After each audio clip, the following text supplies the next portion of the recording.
দুর্গাপুজোর আগেই তৃণমূলের কোন দল সামনে এলো? জানা গিয়েছে রাজ্যের শাসক দলের এক কর্মী, যিনি আবার পেশায় একজন ব্যবসায়ী, তার উপরে চড়াও হয়ে ব্যাপক মারধরের অভিযোগ উঠেছে তৃণমূলেরই আরেক গোষ্ঠীর বিরুদ্ধে। পুজোয় চাঁদা দিতে দেরি হওয়ায় ওই তৃণমূল কর্মীকে মারধরের অভিযোগ। তাকে বাঁচাতে গেলে আক্রান্ত হয় তার বাবা ও স্ত্রী।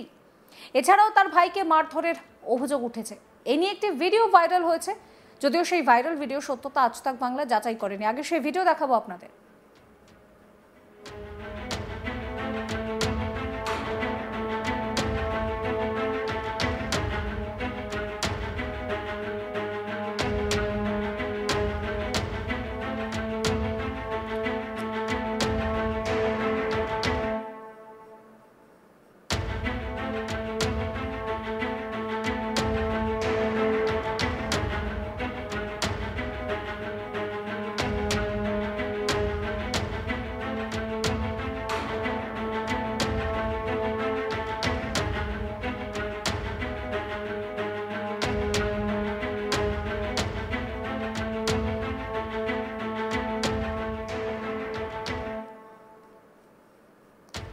এই ঘটনায় স্থানীয় থানায় অভিযোগ দায়ের হয়েছে।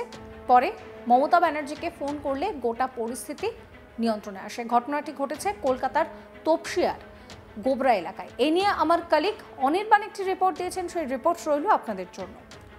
এবার তৃণমূল দলের মধ্যেই গোষ্ঠীকন্দল, এমনটাই খবর আসছে একেবারে তপসিয়া এলাকা থেকে, এবং যেখানে পুজোর চাঁদাকে কেন্দ্র করে কিন্তু তৃণমূলের মধ্যে গোষ্ঠীকন্দলের খবর। এবং ইতিমধ্যেই কিন্তু এই খবর নিয়ে কিন্তু তোলপাড় হয়েছে কলকাতা। কারণ আমরা যা জানতে পারছি যে 10,000 টাকা তৃণমূলের দুই গোষ্ঠীর মধ্যে এক গোষ্ঠী, এক তৃণমূল কংগ্রেসের কর্মী, তার কাছে 10,000 টাকা চাঁদা চায়, কিন্তু সেই 10,000 টাকা দিতে তিনি কিন্তু অস্বীকার করেন এবং তিনি দিতে চান না। ফলে সে জায়গায় দাঁড়িয়ে কিন্তু একটি ঝামেলার সূত্রপাত হয়। এবং যা জানা যাচ্ছে যে অমিত সরকার নামে এক তৃণমূল কর্মী, তার ওপর কিন্তু তখন চড়াও হন সেই একেবারে লোকাল তৃণমূলের নেতারা। এবং তার পাশাপাশি কিন্তু স্পষ্টত এই যে তৃণমূল কর্মী রয়েছে তার ওপরে হামলা করা হয়, লোহার রড দিয়ে মারা হয় তাকে, এমনটা অভিযোগ উঠেছিল। এবং তার পাশাপাশি এমনটাও খবর হয় যে তৃণমূল কংগ্রেসের এই যে কর্মী, তার ভাইকেও কিন্তু আক্রমণ করা হয় তৃণমূল কংগ্রেসের কিছু কর্মীর তরফ থেকে, অন্য গোষ্ঠীর কর্মীর তরফ থেকে।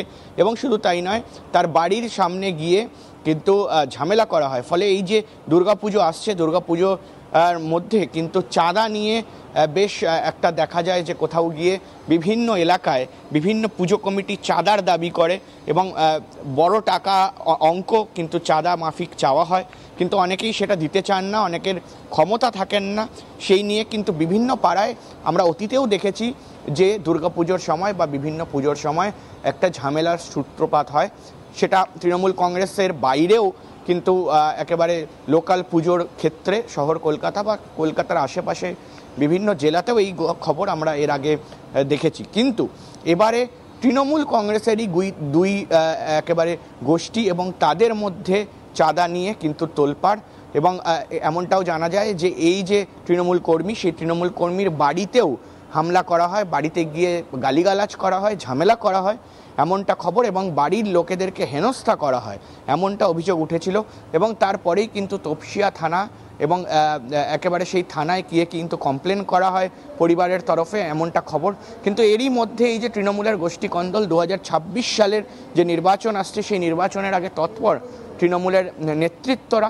এবং যা সূত্র মারফত আমরা খবর পাচ্ছি যে মুখ্যমন্ত্রী মমতা বন্দ্যোপাধ্যায়, তার ফোনে কিন্তু এবারে জল গলেছে।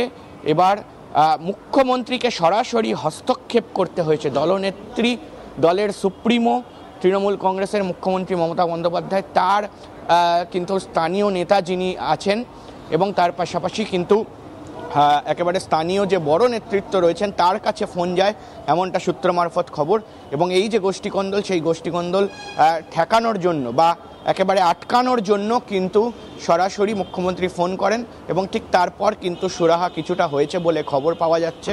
এবং তাদের মধ্যে কিন্তু গোষ্ঠীকন্দল মিটিয়ে নিয়ে আগামী দিনে একসঙ্গে পায়ে পা মিলিয়ে কাজ করার যে একেবারে বার্তা, সেই বার্তা কিন্তু মুখ্যমন্ত্রী মমতা বন্দ্যোপাধ্যায় দিয়েছেন।